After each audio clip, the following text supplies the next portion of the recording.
lanjut. Nah, ruang lingkup Teman, kita lagi buka. Oh, cucu. Halo teman-teman, kita dari kelompok 2 ingin menjelaskan mengenai ruang lingkup dan objek studi geografi. Saksikan ya teman-teman. kita berdua akan menjelaskan tentang ruang lingkup geografi. Ruang lingkup geografi itu terbagi menjadi dua, yaitu fisik dan manusia. Dan aku sebagai yang akan menjelaskan tentang ruang lingkup geografi fisik. Aku yang sebagai manusia. Nah, oke. Ruang lingkup fisik itu dia itu tentang fenomena alam yang terjadi di muka bumi. Nah, contohnya itu ada di litosfer. Litosfer itu terbentuk dari batuan. Biasanya fenomenanya itu seperti gunung berapi, pembentukan pegunungan, terus lagi ada atmosfer. Nah, atmosfer ini dia itu terbentuk dari gas atau udara. Nah, contohnya itu seperti Tadi tentang iklim, cuaca, dan pola angin, dan lain-lain. Terus juga ada hidrosfer. Nah, hidrosfer ini terbentuk dari lapisan air di permukaan bumi. Nah, contohnya itu kayak pasang surut air laut, siklus air, dan gitu-gitu. Lalu ada juga biosfer. Nah, biosfer ini adalah lapisan atau tempat makhluk hidup. Gimana tuh? Makhluk hidup yang tinggal di muka bumi. Contohnya itu kayak Persebaran flora dan fauna di berbagai wilayah. Terus ada seperti hujan tropis atau gurun. lalu juga ada namanya Geografi manusia. Geografi manusia mengkaji aktivitas manusia dan interaksi dengan lingkungan. Oke, yang pertama ada objek studi dan contohnya. Yang pertama populasi.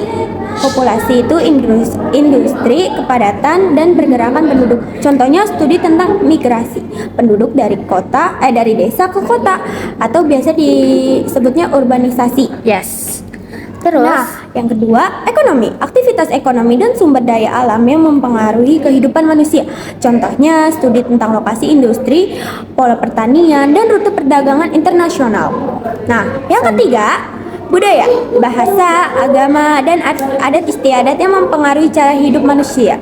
Contohnya, studi tentang persebaran agama Islam di Asia Tenggara atau pengaruh bahasa Jawa di wilayah tertentu.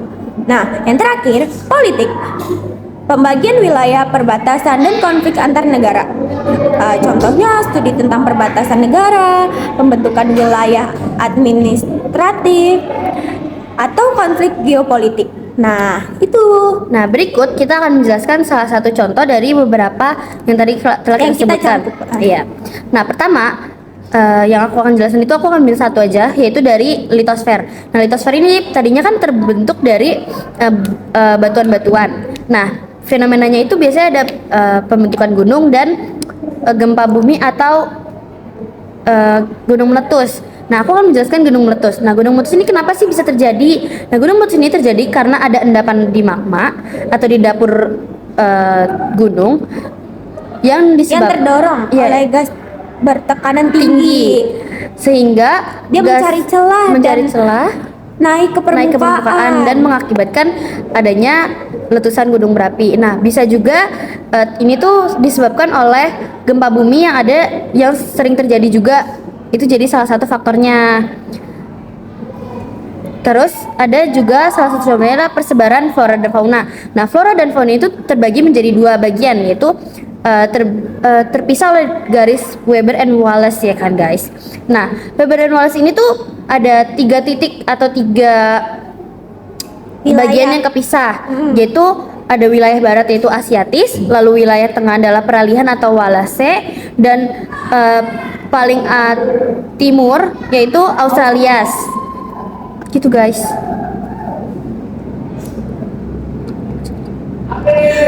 Nah, yang politik aku bakal ambil konflik geopolitik.